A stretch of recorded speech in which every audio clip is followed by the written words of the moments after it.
Sometimes the first red flag isn't a lie, but something that simply doesn't add up, a detail that feels wrong the moment you notice it.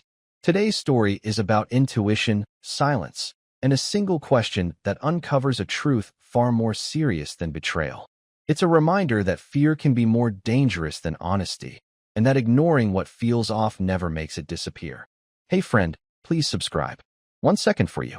Big deal for me. She came back with a tan. Not a spray tan. A real one. Ocean-washed, sun-drenched, golden shoulders kind of tan. And that was the first sign. Because she was supposed to be in Portland. It was raining in Portland all week.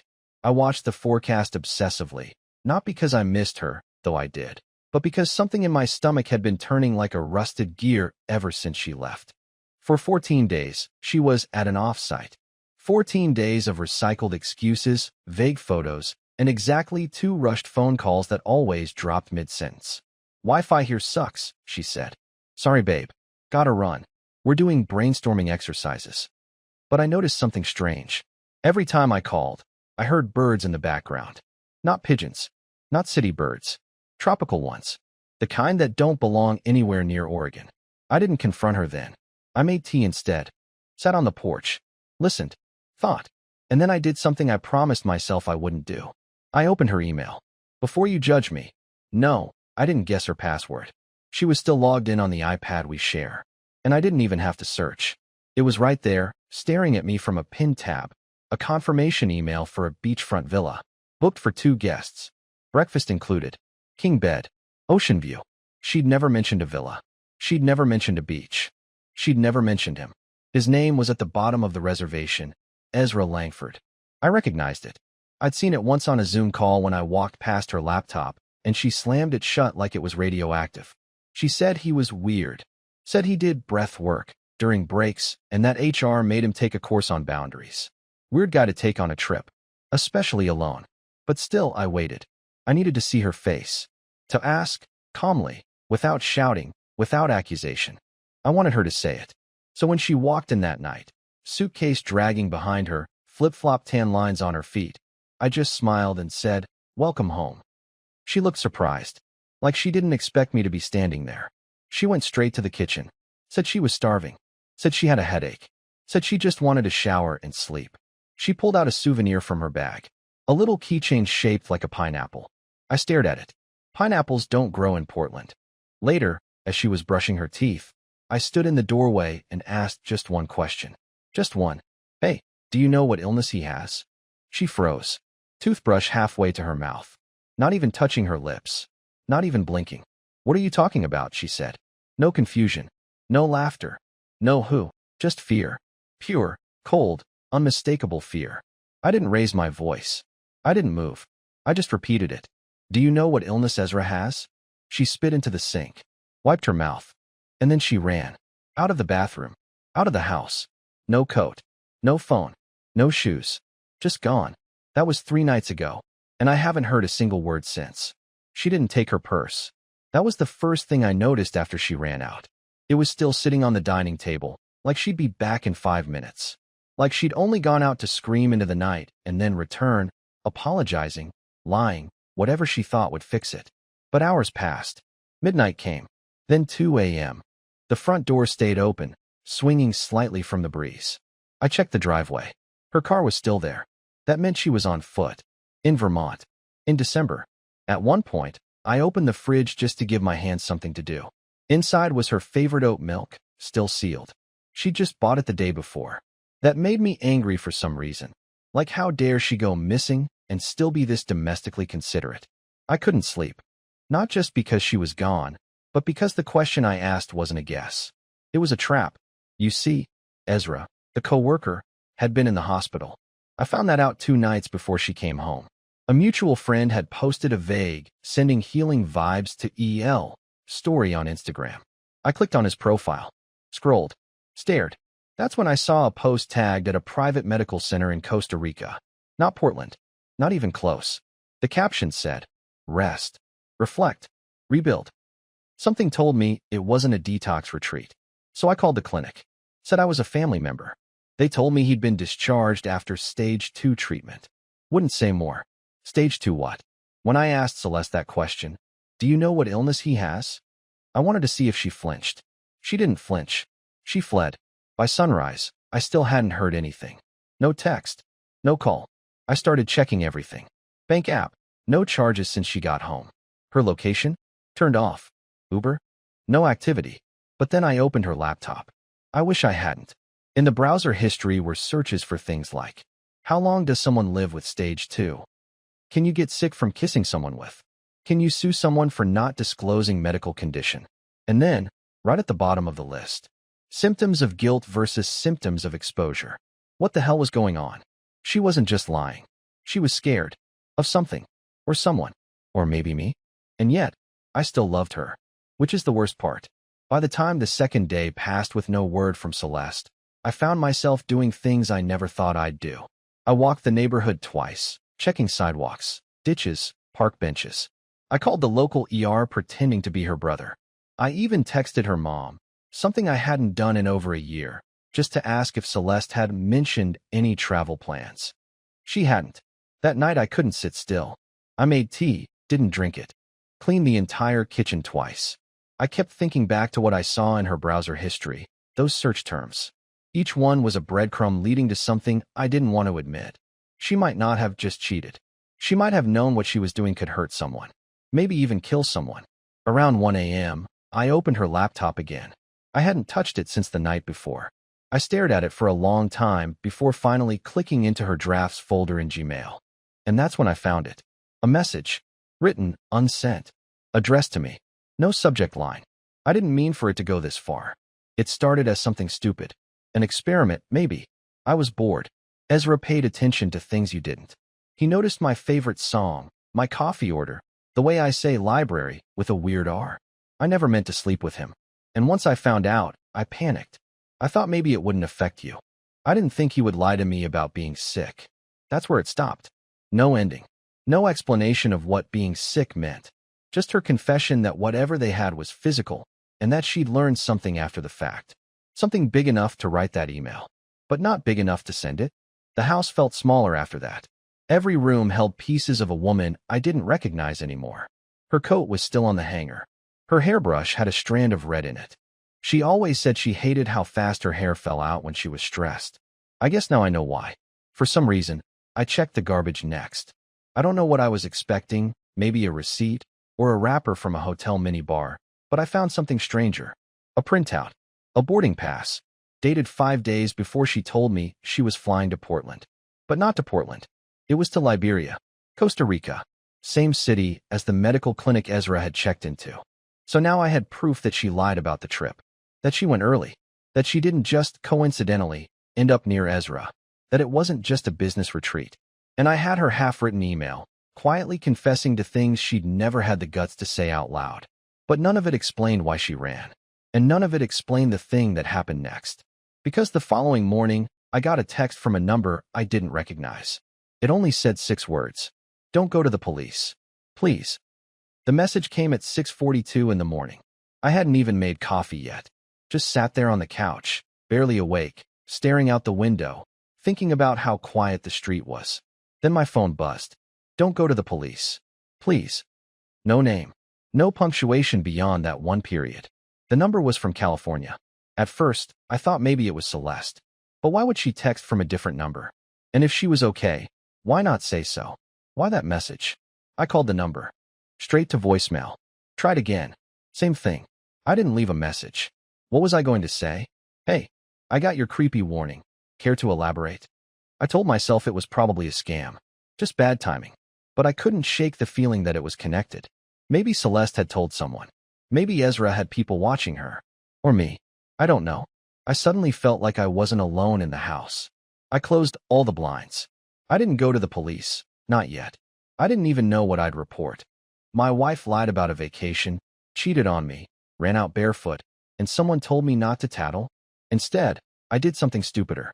I texted the number back. Where is she? No reply. Not that hour. Not that day. But something did happen later that night. A car pulled up across the street. Black, older model, running but no lights on. It stayed parked for almost 30 minutes. And then it just drove off. I didn't sleep that night. How could I?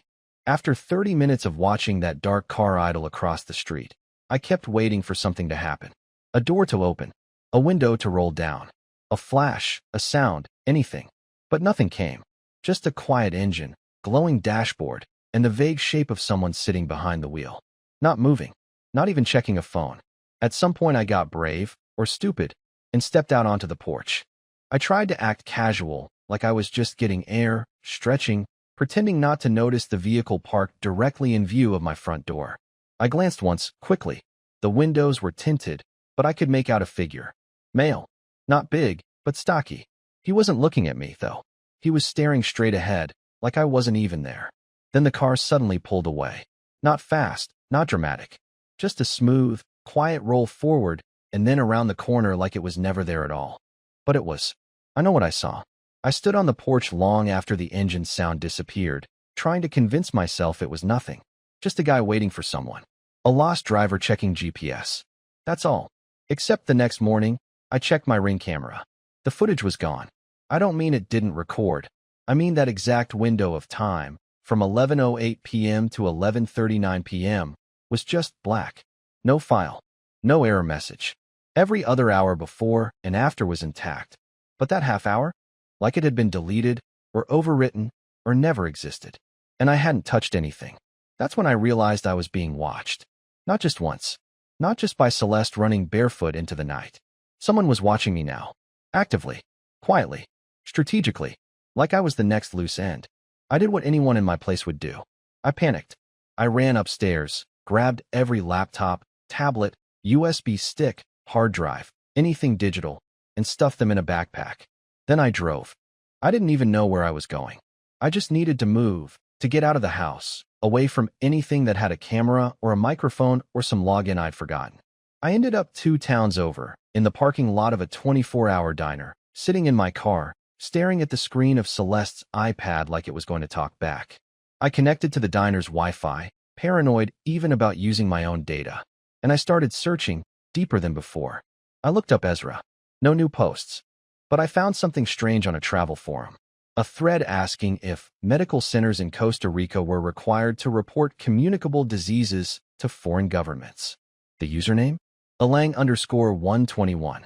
Ezra Langford. He was asking about keeping something quiet. And then, beneath that post, was one reply. Only one. From another anonymous user with no profile image. It said, "They don't report unless someone dies." That was 3 days before Celeste flew back. I was still parked at the diner, trying to convince myself that I was chasing shadows, when I noticed something strange about Celeste's travel bag. I hadn't gone through it yet. It had been sitting by the front door ever since she came home and ran. At first, I left it untouched, thinking maybe she'd return. Then I forgot about it. But now that I had her devices and had seen what Ezra had been posting, I knew I had to check everything.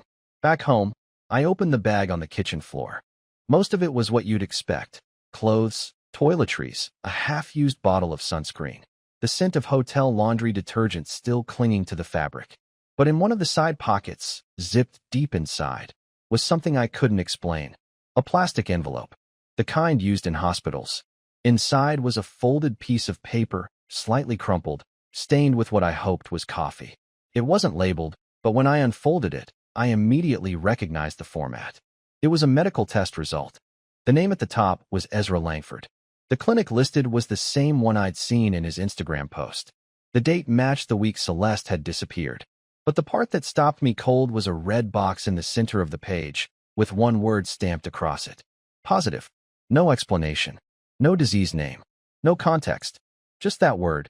Cold, clinical, final. I flipped the page over. Nothing. But something about the way it was folded caught my attention. There was another slip of paper tucked inside. This one handwritten, sloppier, on hotel stationery. He didn't tell me. I didn't know until after. I don't think he knows I found this. I'm scared to say anything. If you find this before I do, I'm sorry. There was no name on the note. No signature. But the handwriting was Celeste's. I recognized the way she dotted her I's like little check marks. I used to love that about her. Now it made my skin crawl. Whatever Ezra tested positive for, Celeste had found out after the fact. But she hadn't left. She stayed. For days. Long enough to write this, fold it up, and pack it like a time bomb. But why hide it in the bag? Why not destroy it? Or tell someone? Or leave the country? Unless she already tried to. And someone stopped her. After reading the note, I didn't know what to do first. Part of me wanted to burn it. Pretend I never saw it. The other part wanted to take it straight to the police, drop it on the front desk, and let them deal with whatever hell my wife had walked into. But I didn't do either. I sat in the living room for hours, staring at the folded letter on the coffee table like it might unfold itself and offer a better explanation. It was almost midnight when my phone rang. No caller ID, just unknown. I hesitated, then answered, expecting silence or another cryptic warning. But there was a voice.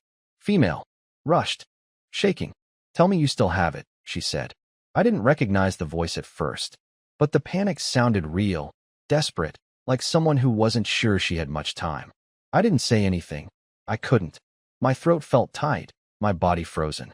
And that silence must have tipped her off, because after a few seconds, she said, "Wait, this isn't Ezra's number, is it?" Before I could respond, the call dropped. I tried calling back. Nothing. Tried again. Voicemail. The number was already deactivated, like it had never existed. But the most disturbing part? She hadn't asked who I was. She just assumed Ezra had the note, which meant she didn't know Celeste had already left. Or worse, she thought Ezra had taken something from her. And then I remembered something. Earlier that week, before the trip, Celeste had left her work bag on the kitchen counter, half open.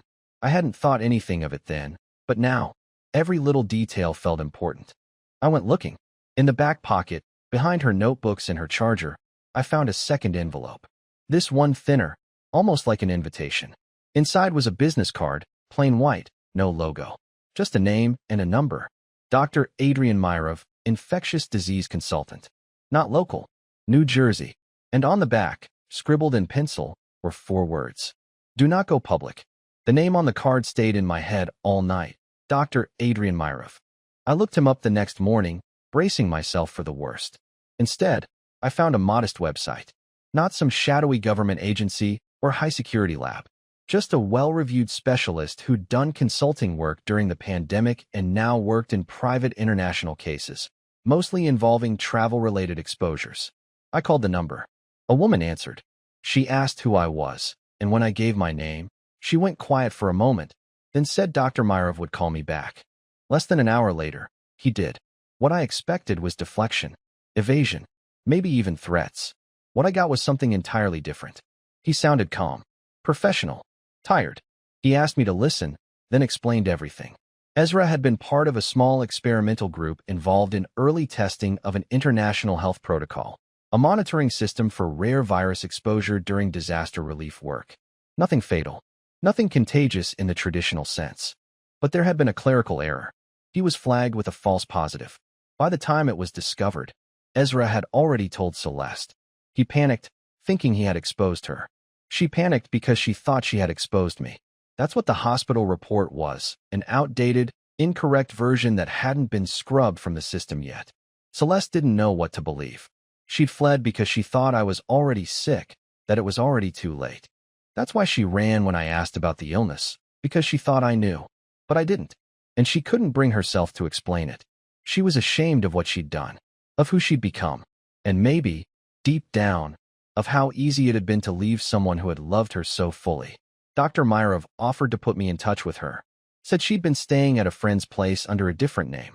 Said she hadn't stopped asking about me since the night she disappeared. I waited 2 days before agreeing. We met in a parking lot, both of us older by a year in just a week. She looked like someone who had been running in circles, out of breath, holding too much regret to carry on her own. The first thing she said wasn't "I'm sorry." It was, "Are you okay?" That mattered more than I expected. We talked for 3 hours. And no,